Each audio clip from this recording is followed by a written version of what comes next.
முடி கொட்டுற வர்மப்புள்ளி எங்கே இருக்குன்னு சொல்கிறேன் வாங்க பாருங்கள் இந்த காது முடிகிற இடத்துல இந்த இடத்துல நெல் மாதிரி ஒரு ஓட்டை இருக்கும். அந்த ஓட்டைக்கு பக்கத்தில் மேடு தான் பொறிச்சான் காலன்ட்டு பேர். இது ரெண்டு பக்கமே இருக்குது. ரெண்டு பக்கம் பார்த்திங்கன்னா இந்த நடுவரில் வச்சு மேல் நோக்கி தூக்கி பின்னாடி இப்படி விட்டுறணும். இப்படி மேல் நோக்கி தூக்கி பின்னாடி விட்டுறணும்.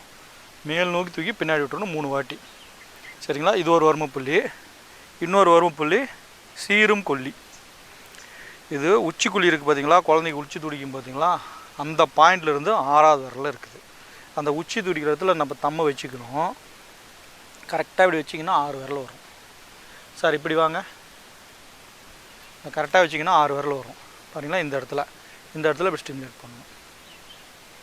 ஸ்டிமுலேட் பண்ணும்போது பெரிய மூளை இங்கே இருக்குது, சிறு மூளை இங்கே இருக்குது. நடுவில் ஸ்டிமுலேட் பண்ணும்போது ரெண்டுமே ஆக்டிவேட் ஆகும். ரெண்டும் ஆக்டிவேட் ஆகும்போது ரத்த ஓட்டம் சீராகும். அப்போ தானாக முடி கொட்டுறது நின்றுடும். சரிங்களா? இது வந்து ஒரு நிமிஷத்துலேருந்து 3 நிமிஷம் இப்படி ஸ்டிமுலேட் பண்ண வேண்டியது. ஓகேங்களா? இந்த வர்மப்புள்ளி இது.